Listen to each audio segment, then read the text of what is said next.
Hello, friends. Welcome back to Reiki Crossroads and Connections, where we are exploring practices that allow us to feel rooted, to feel spacious, to feel connected, and to remember ourselves.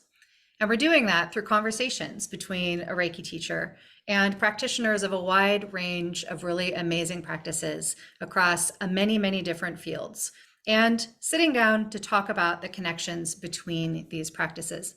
My name is Michaela. Welcome back to Heartscapes, where we are holding these conversations to bring us all a little bit further on our journey. And today, I'm really excited to bring in a good friend and colleague, Shani Raviv. Welcome. Michaela, thank you so much for having me. Absolutely. I know this conversation's been a long time coming, and I'm really glad that we're getting to sit down today. So friends, Shani and I are connected in a couple of different ways. We've done some business coaching together, and she's also instrumental in helping me revise my website for Heartscapes, because Shani is a copywriter. She's a copywriting coach. She is the author of a book, Being Anna, a memoir of anorexia and nervosa, and she's the creator and facilitator of journey writing circles, which are for women and teen girls. And leading these circles it's a calling. She believes that writing truth is what heals us. And it's really that piece that snagged me, this idea that writing our truth heals us. That really inspired me around this conversation. And so I wanted to just invite you to let us know a little bit about how you came to this work, doing these circles, what they've meant to you, and then we'll dig a little bit more into what specifically they are. Okay. Um, I would say I started, I've always been a writer. I started writing in journals when I was 12, and it was always a space where I could feel like there was a confidant listening to me. There's something really powerful about the blank page holding your emotions and you spilling out your guts and purging in a healthy way through the pen. There's something amazing that happens when you put pen to paper and just write in stream of consciousness style. So I've always written. I used to be a journalist when I lived in South Africa. That's where I'm from. And I wrote the book Being Anna, memoir of anorexia and nervosa, which took 8 years. And that was a enormous process of healing along with writing, because what I realized the reason I needed to write the book was, as a writer, it's my way of expressing myself, but also for someone who had experienced anorexia for a decade of my life, from 14 to 24, I needed to make sense of the disorder and to understand it. And the best way that I knew to do that was through writing.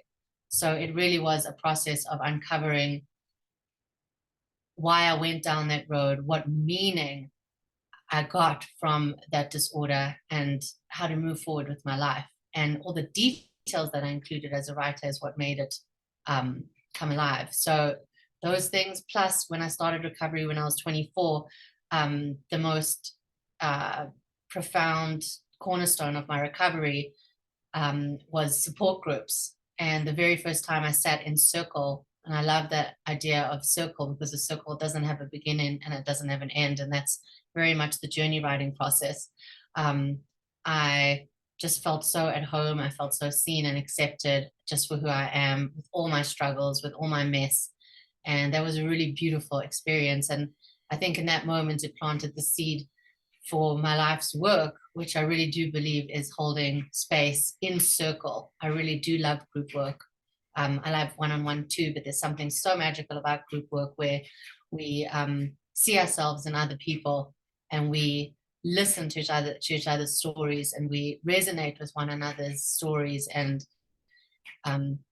one of my journey writers, she said that you could have 1,000 conversations with someone and not know as much as you discover in one of these journey writing circles.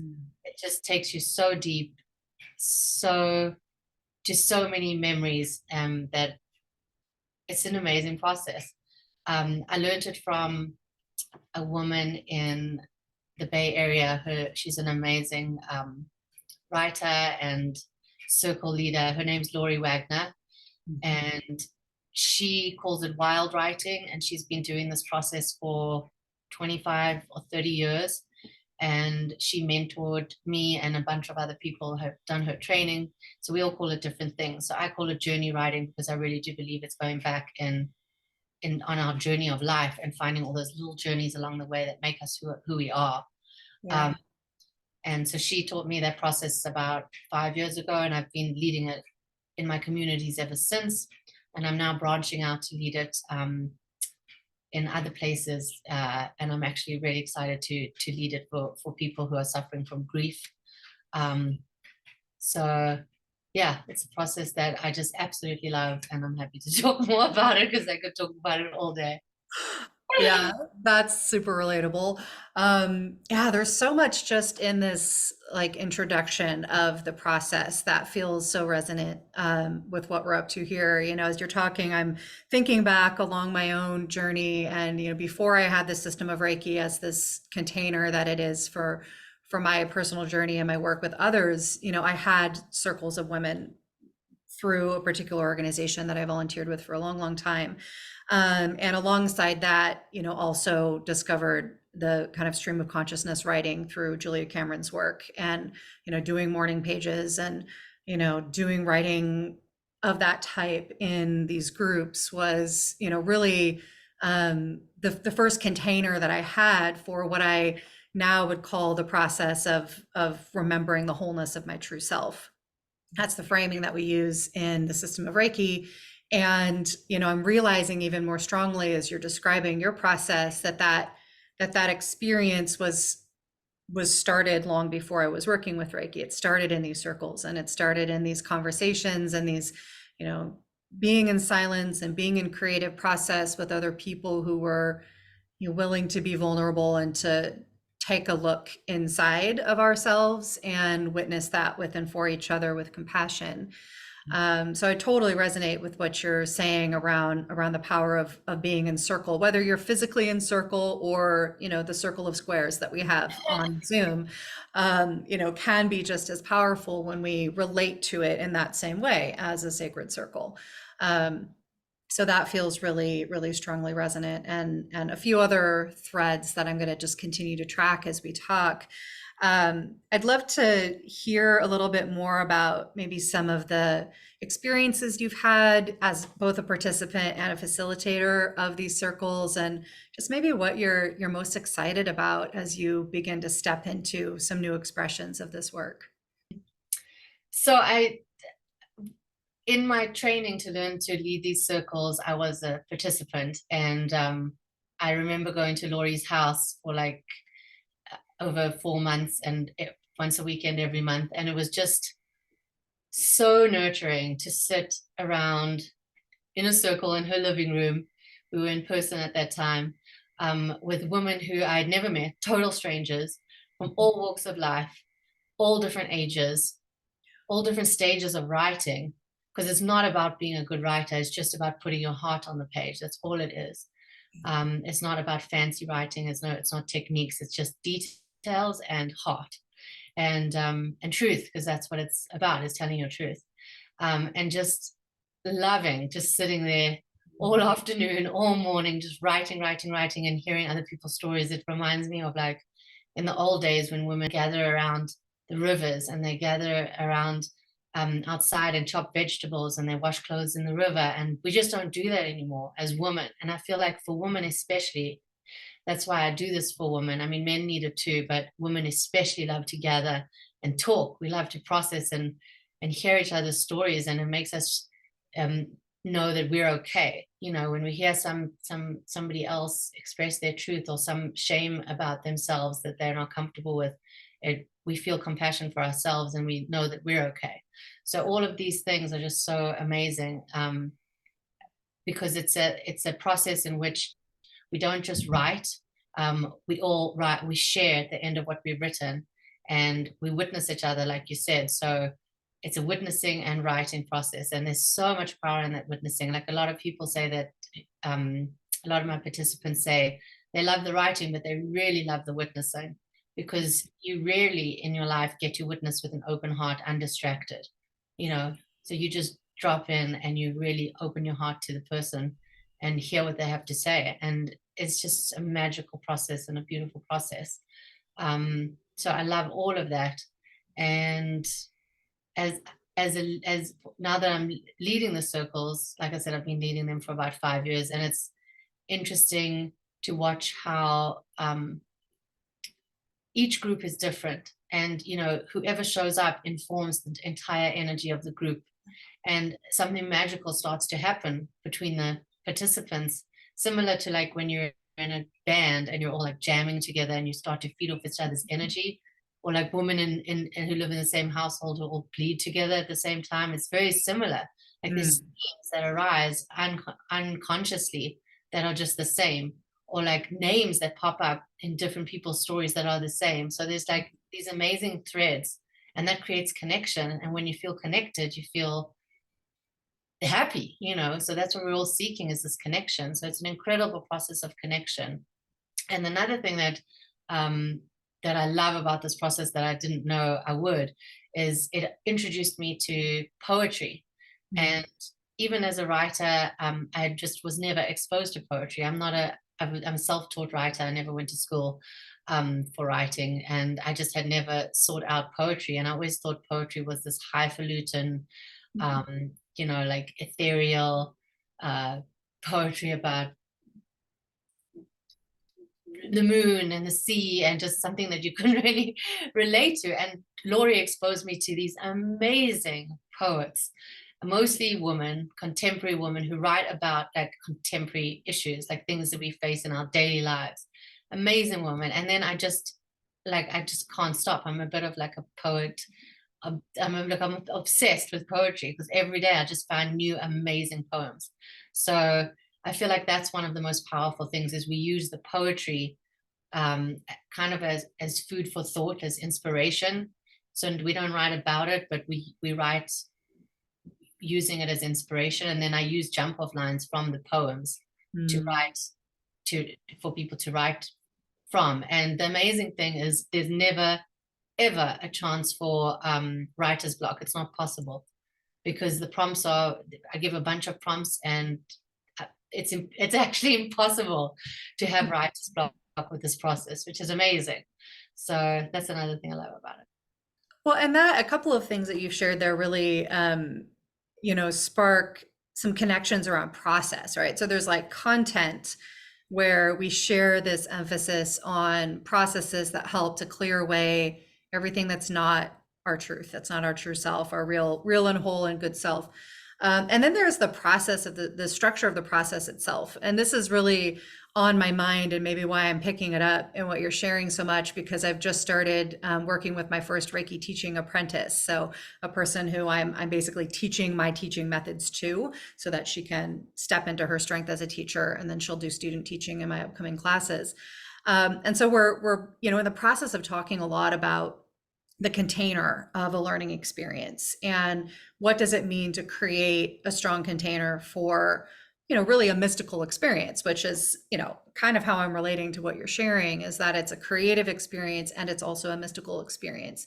And when you say something like it's impossible to get writer's block, in my mind I feel inside of this container it's impossible, because it's like it's always possible to have writer's block on a given day. But what you're saying is that in this container, inside of this process, in this collaboration between the logistical pieces of how the writing gets done and what materials we need and how things are structured, and the mystical, that unseen magic that causes people to use the same word or the same name, and that causes people to notice these connections, and brings that special magic that each cohort has that's different, that inside of that container it's impossible to have writer's block. And so I'd love to know if there's anything else that you might want to say about how you go about creating the container for this work. And by container, I mean, all of that, but the logistical pieces. So you mentioned there's writing prompts, there's an opening reading that helps to kind of thematize the day. There's a circle, right? There's a structure of a circle, whether physical or metaphoric.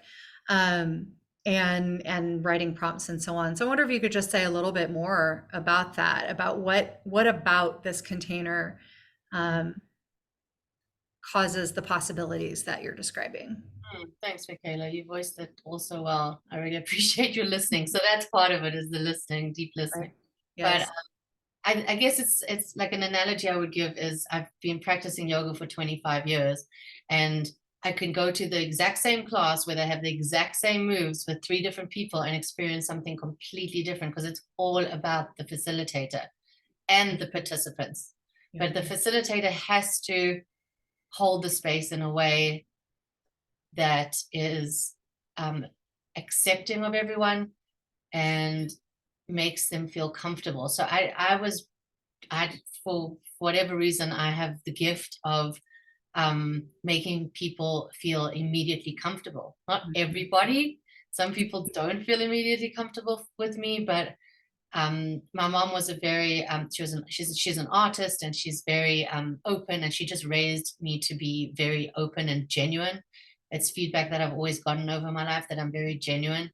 So I bring that to the circle. I feel I bring my genuine self, and if I'm having a shit day and I'm in tears, I wipe away the tears, and I don't put on makeup to cover anything up. I just come as I am, because it's about bringing our vulnerabilities, like you've said, and it's about just being who we are, because it's not the Facebook version, it's the real person version with all the mess behind it, and all the shame and all the pain and all the joy and all of it. It's the whole spectrum. So I don't do any grounding process or anything. I just show up, and I've been doing my circles on Zoom. And like you said, even the circle of squares is just as powerful. It's actually sometimes more powerful, because you can see every single person's expression right in front of you. And it's similar to like when I had my baby, who's now 11, and he needed to sleep.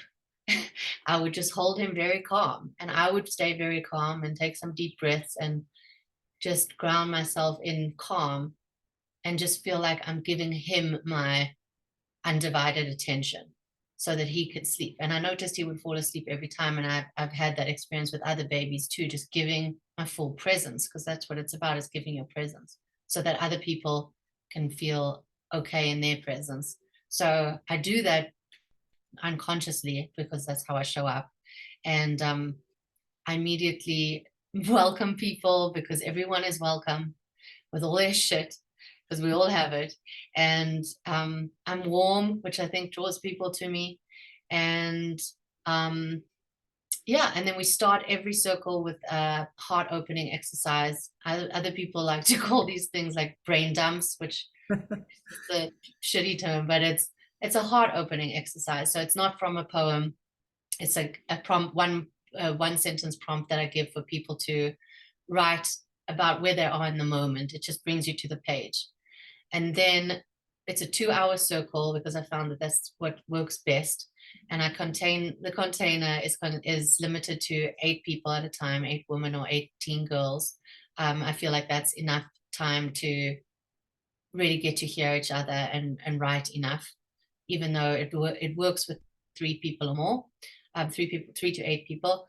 And then I've chosen the poems already, and I share one at a time. I read them aloud, and I just invite everybody to sit back like preschool style and listen to the poem and let it wash over them, and just close their eyes and listen to it. And then I give them 5 or so prompts from the poem, which is each one is a sentence, and me included, we all write them down at the top of our page. And then we can either start with the one that just jumps out at us the most, that feels like it's the most alive or has the most energy. And there's always one, I feel, that does that.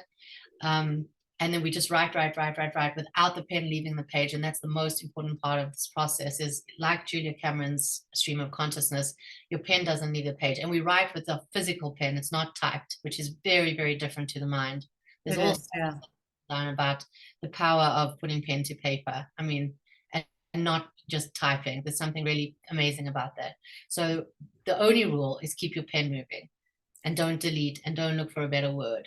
It's not about good writing. It's just about putting your truth on the page, and not just putting your truth on the page, but getting it out of you. One of my favorite quotes is by a singer called Anna Nalick, and it's from a song called Breathe. And she says, if you get it all down on paper, it's no longer inside of you threatening the life that it belongs to. So Mm, that's what it's about. It's about getting it out of you in a healthy way so that you can be free of all this stuff that you carry. So we write about, I usually do 15 minutes per poem, which is quite a long time to write nonstop.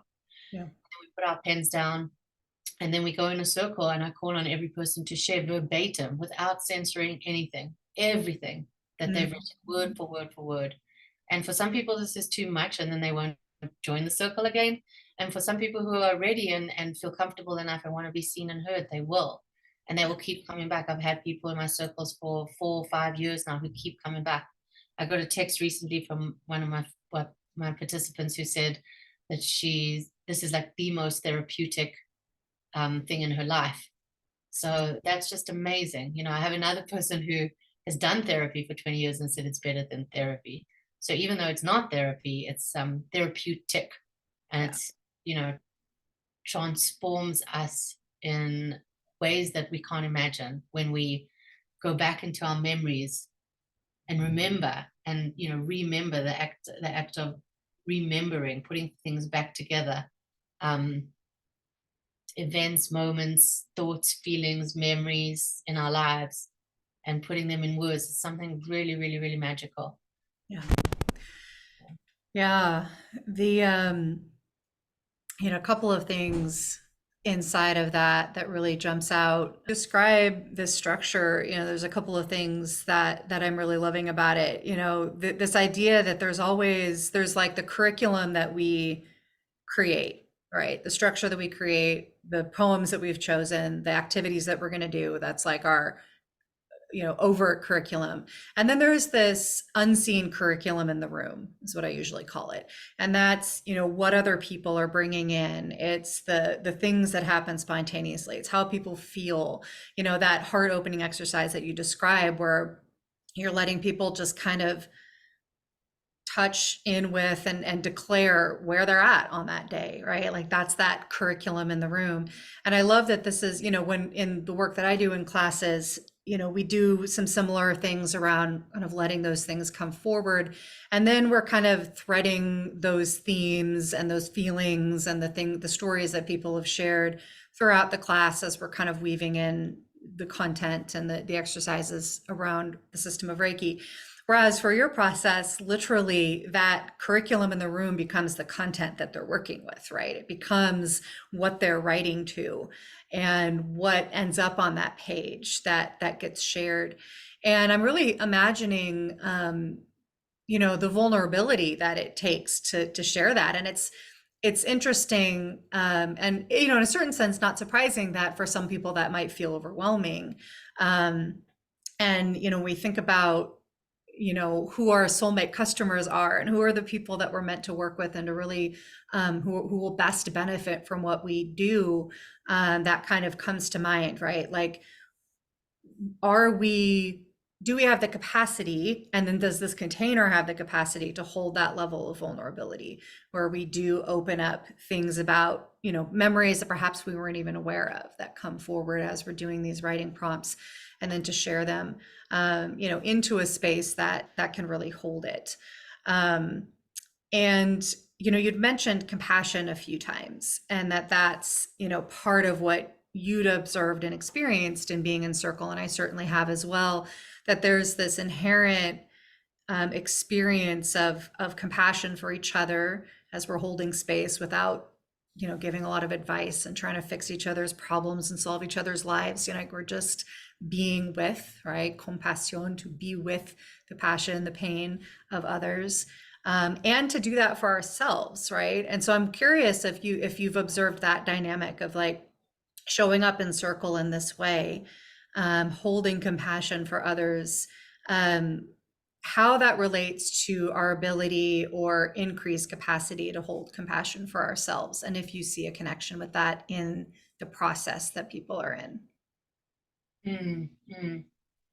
Yeah, I didn't know that compassion means being with. That's amazing. Yeah. Yeah, when I wrote my book, one thing I said in the preface was when we only when we can feel compassion for others can we feel compassion for ourselves, because it's sometimes really hard to feel compassion for ourselves, especially if we're in a self-destructive space. It's kind of impossible. I know from my own journey. But when you distance yourself and see and and connect with someone else, not distance yourself, but just connect with someone else when you're not in their story, and you feel compassion for them, I really feel like it kind of ricochets back to you like a boomerang. And suddenly you might not even be aware of it. Maybe it's years later, but you, it's almost like it's a seed that just the pollen spreads and comes back to you, and you start to feel, I really feel like it's an amazing way of growing compassion for yourself. So the last part of the process is like a thanking. So again, like you said, there's no feedback, there's no critiquing, there's no congratulating. Oh, I mean, sometimes I do say that was beautiful, and I say it only if I feel everyone's shared something authentic, so that people don't feel left out. But I say it with absolute genuine heart, because the writing really is incredible. And it's, these people are not writers. Most of them are not writers. There's a couple who are, and there's most who aren't. And the writing, because it comes from the heart, is just so beautiful. So at the end of each person's share, part of the witnessing process is I just ask everyone to say thank you in their own way. And mine is like namaste, because that's my yoga practice. But I just say thank you. I see the light in you, and that's it. And I've noticed that people put their hand on their heart, and people close their eyes, and they really feel seen. And I think that that's part of the compassion. They feel, wow, someone has taken the time, someone is paying to be in the circle to hear my story. And that's really powerful. A lot of people in their own lives, with who knows, with partners and friends and family, don't get that space. That sacred space of listening and being listened to, and being just valued for being honest about where they're at anywhere on their journey. Yeah, I really there's a particular part of the container of the system of Reiki from its Japanese origins is the energy map that we use. So there's the chakra system from Indian tradition, and in Japan, it's the 3-diamond system. It's the energy map that we use. And that energy map gives us like a compass point and a pathway for doing this transformative work of laying bare our true self. And it's this really lovely kind of grafting our internal experience onto the way that the world is designed. And so it begins in the belly, in the belly energy center, the hara, and that's our grounded, rooted, safe and secure foundation, our connection to earth, our connection to our physical body. And we work there first to kind of build up that sensation of being held. And I'm as I'm listening to you describing the container of this process, I'm feeling that like first diamond, hara, earthy energy of like containment and structure and safety and resources, right? Having enough nourishment, enough resources to feel safe and to feel like one can take a risk to be vulnerable in this way.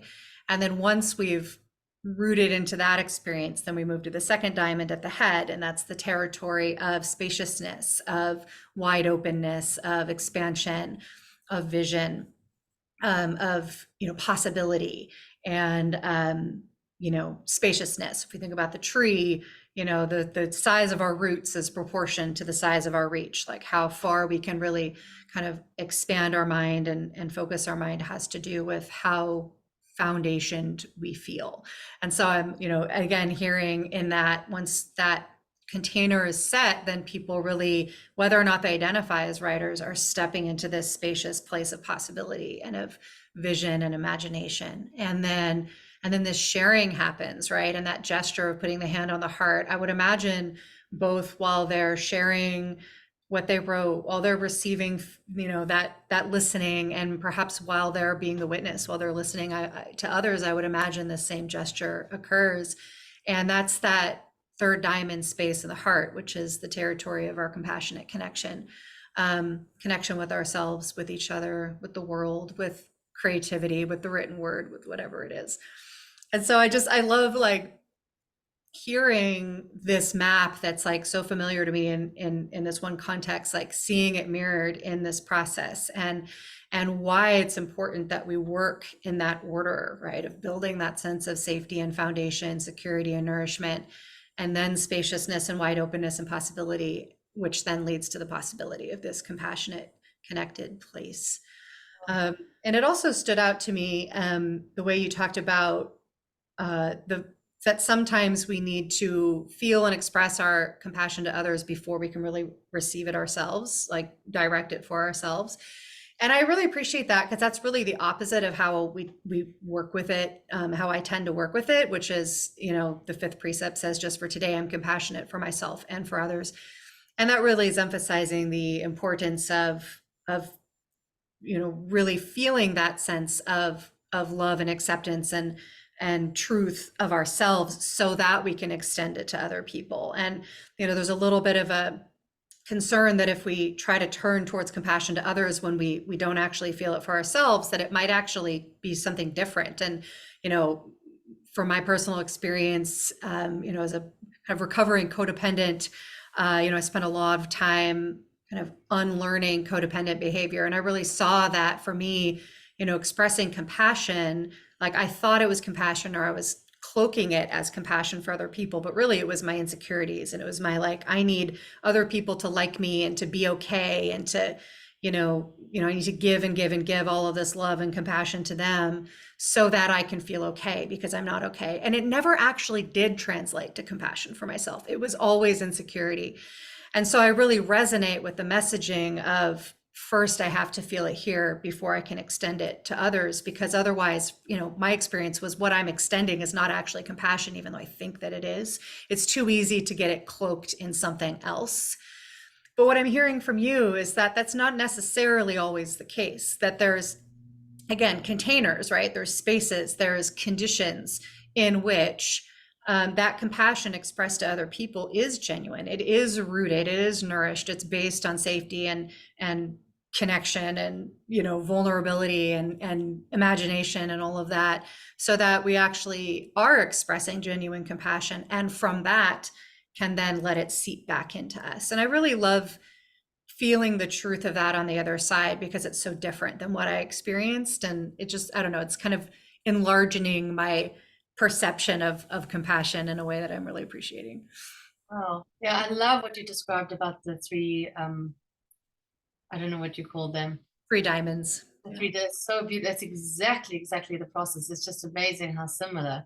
Yeah. It's really beautiful.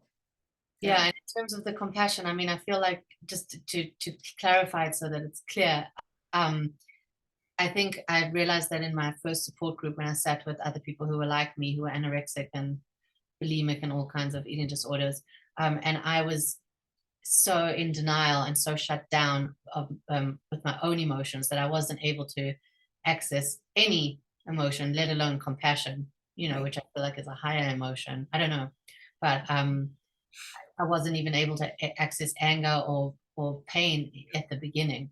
So I was somehow able to listen as an outsider to other people's stories. And somehow, my little heart at that time started to crack a little bit open. Yeah. And I was like, oh, she suffered. And I think that it's, and I can feel for her, because she's not me.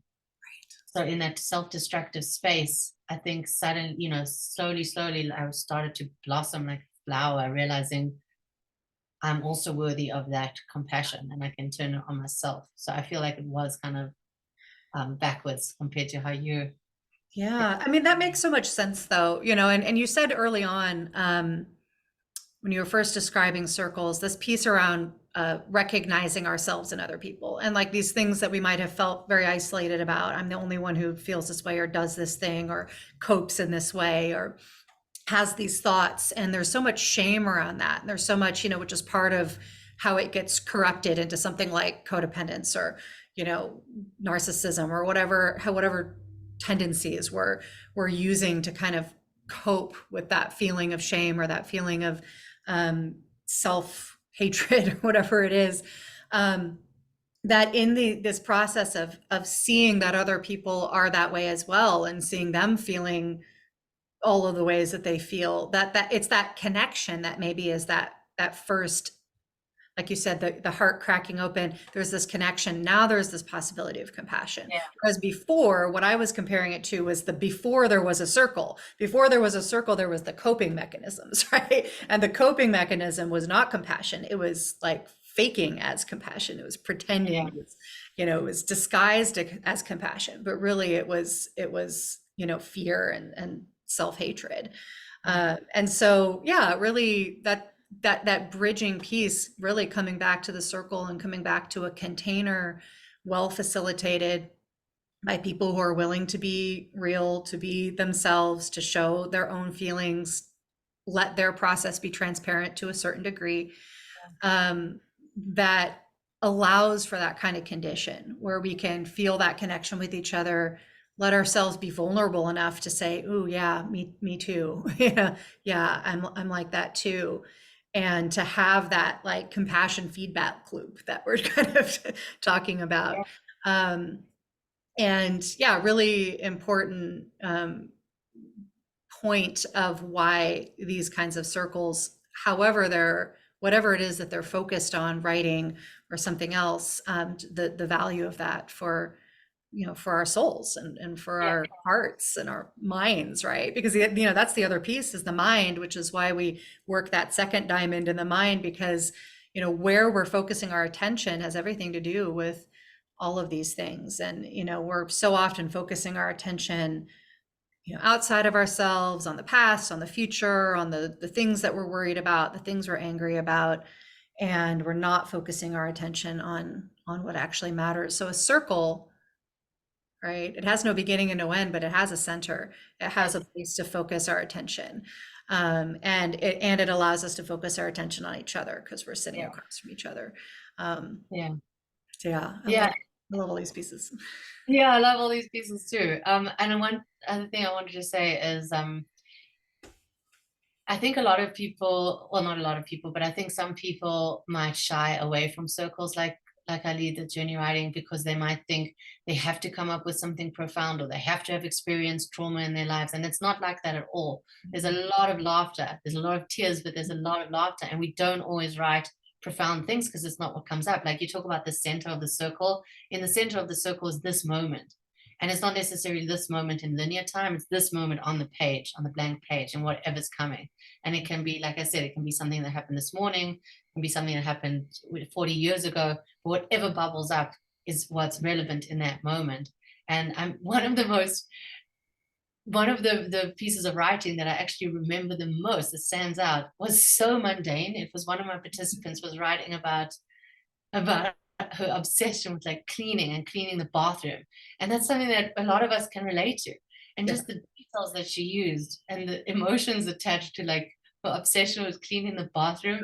It was so beautiful. It just made us all feel human and all be like, oh, we're just all the same, all human with these bathrooms to clean. It doesn't have to be that deep, all the time, because the depth does come because we all have depth, but and the thing is, like, what you're advocating for here is the necessity for, rituals and spaces and circles in the midst of daily life, right? Not just when we're on the other side of a trauma, or when we're trying to process grief, or when there's something really heavy happening. Yes, we want resources for those times as well, but we need, because really what we're talking about is ritual. When we talk about creating circles and creating containers for this kind of work, my Reiki classes are ritual. Your circles are ritual. Cleaning the bathroom for this person, probably some form of ritual. And, one of the things that I really strongly advocate and teach around is reclaiming ritual in the midst of daily life, spontaneous ritual, micro ritual, intentional ritual. And that, yes, we should do these things around points of significance, points of transition, astrologically significant moments, life transition moments, when we're in a lot of pain. Absolutely, we want to do that then. But how do we gain fluency and comfort with ritual if we only do them when things are really heavy and really big or really important or really infrequent, Mhm. right? We want to have this ready at our fingertips all the time. And so we want to be to create these spaces for ourselves and each other in the mundane, in the midst of daily life on any given Wednesday, so that we're marking our lives and not losing track of the majority of our life, which is those mundane moments. Mhm. If we only focus our attention on the big things, then we're going to miss, so much of our actual life and miss like witnessing each other in so much of our life. And so I really appreciate that point. Um, yeah, for folks thinking about doing anything along these lines, whether it's a, Reiki experience or a wellness retreat or a journey writing circle, like don't wait until there's something that feels really significant about your life. Like jump in and do it and find the significance in your life in the midst of whatever is happening. I love that, Michaela. I Yeah. love that. Yeah. Yeah, Yeah. because you'll remember gems of your life about your life that you just had not recalled because Right. life is so busy and so overwhelming that we don't have the space. So, like you said, these rituals offer the space in a safe container to explore so much magic. Yeah. Yeah, absolutely.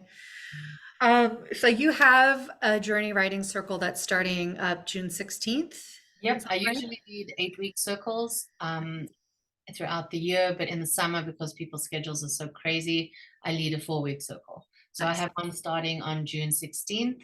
It's a Friday morning. Um, it's 10 a.m. Pacific, 11 a.m. Mountain Time for 2 hours. And yeah, it's almost half full. So I have about 5 spaces left. Um, Nice. and I would love to have people sign up. Yeah. Join us. Yeah, and that might actually be, the shorter 4-week container might be ideal for somebody who maybe isn't so sure if they're ready for that level of vulnerability, maybe committing to a shorter container first before jumping into an 8-week could be supportive. So if that feels resonant for you, this is a really great time to jump in. Of course, links to how to get involved with that, how to learn more will be down below in the video notes, as well as just general information about Shani's work. I do offer a free first class for Nice. people to try it out because it really is not for everyone. So people can sign up on that same link and just take the very first class for free. And if they like it, they pay for the full series. And if they don't, then they've tried something new. Oh, I love that. That's such a generous and flexible way for people to try it out. I do a similar thing with my year program. I let people sit in on the first Mhm. class, the first 8-week class before committing to the full year if they want to do it that way. Yeah, So I and love that because you that want to flexibility for want to folks. be Yeah, exactly. Um, Yeah, well, I wanted to be sure to also give a little bit of space to the other half of your work, which is how we got connected, which is the copywriting coaching. Um, that is, also about writing and in this kind of different container, but with some similarities, right? As you're helping people work through website writing, through marketing copy, through bio writing, any kind of writing that is supportive of their work in the world and part of how they communicate that work out. There's still these aspects of letting our true self come forward. When you worked with me and did some coaching with me around my website, you really affirmed that process of like through the words that we're using, how to let, my values and what really matters to me and what I most want people to go away with, let that really come to the surface and let everything else go, right? This kind of clearing out of all of the not me stuff that might have been present. And so I wanted to, firstly just highly recommend Shani as a copywriting coach and copywriter, and then just give you an opportunity to talk a little bit about that work and what lights you up about it and anything you want folks to know about it. Thanks, Michaela. I'm so happy to hear that because it's so, this is the point of this work is it's so hard to talk and write about ourselves sometimes. Yeah. I don't know, for the journey writing, it's easier, but when we actually put words on the page and have to sit down and have that focused brain, To And when the point is to give it to other people, right? To put it out into the public, for yeah, strangers to read, that's a yeah, whole other kind of thing. it's a whole thing. So it's really, really hard, and people really, really struggle. Even the best writers struggle with it. Even I struggle with it to put it on my own website, because it's hard to put it on. It's hard to put it on your. It's hard to put that face out to the world and write it in a concise way. So I really, really enjoy working with women. I feel like women, historically as I don't have to go into that whole spiel, but have not been able to speak up and stand proud in who they are. And that's been my life's journey, is learning to stand proud in who I am. And like I told you at the beginning of this, is an edge for me to be on video, because it's not that comfortable for me. And it's an edge for a lot of people to even put their website up, put a bio up, put a photo of themselves up, let alone to talk about their business and their services and their offerings, and put pricing and send out a newsletter and do all the things that are related to, being a solopreneur and entrepreneur. So I help primarily women who are healers and coaches. It's the women whose businesses I most understand, because I come from a lifetime of healing and coaching. So I feel like that really helps me in this niche, is understanding my clients' problems, which is so essential, because I hear often people who've hired copywriters for thousands of dollars who the copywriter didn't write in their own voice and didn't understand the business that they do. So I understand the coaching business. I understand most healing modalities, because like you said, the similarities are so incredible, and they really overlap in every healing modality. And I love working with women to get clear on their messaging, and um, and find the passion and the gems in themselves that they are afraid to bring forth, because I can see them, other people can see them, and we don't always see them. They're like blind spots in ourselves. So I really help you, I inspire you to get to get clear about what you're offering, to find the passion in what you're offering, and to write it in a clear, concise, and clean way on the page, so that it's relatable and resonates with your readers. And I offer help with websites, any aspect of the website, home pages, service pages, sales pages, about pages, the entire website, and I can do design as well. And then also, like you said, Michaela, any other aspect of the business. So writing your newsletter, emails that you're afraid to put out there, writing an email with heart so that it doesn't sound too salesy, too sleazy, because nobody likes that. So really just writing things with heart in a clear, concise way. Ebooks, I've got a new passion for ebooks. I love designing ebooks from start to scratch. I do the whole thing, the design, the copy, everything, and you can use it as a lead magnet for your lead generation via newsletters, and any aspect of bio, anything. I really love working with that. So yeah. That's awesome. Yeah, and you've got that great balance between the compassionate heart and the like first diamond pragmatic, like get this crap out of here, like cut it, get it rid of it, not good, doesn't say what you're trying to say. I really appreciated that balance of just honesty, like this is what's working and this is what's not, and let's make it really supportive of what the goal is here. So that information will also be down in show notes if you want to talk with Shani about your message that you want to bring out, about what you're passionate about, what you're up to, the projects that you've got going on in the world that you want others to really see the heart of and to feel the meaning of and the purpose of.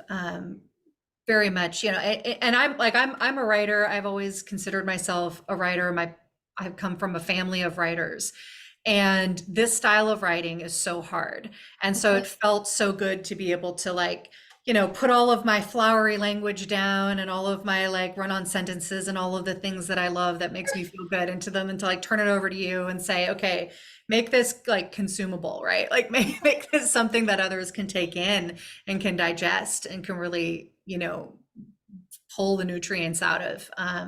And so I appreciated that collaboration. So thank you. You're my soulmate customer, Michaela. Bring me more people like you. I love it. I love it. I love it.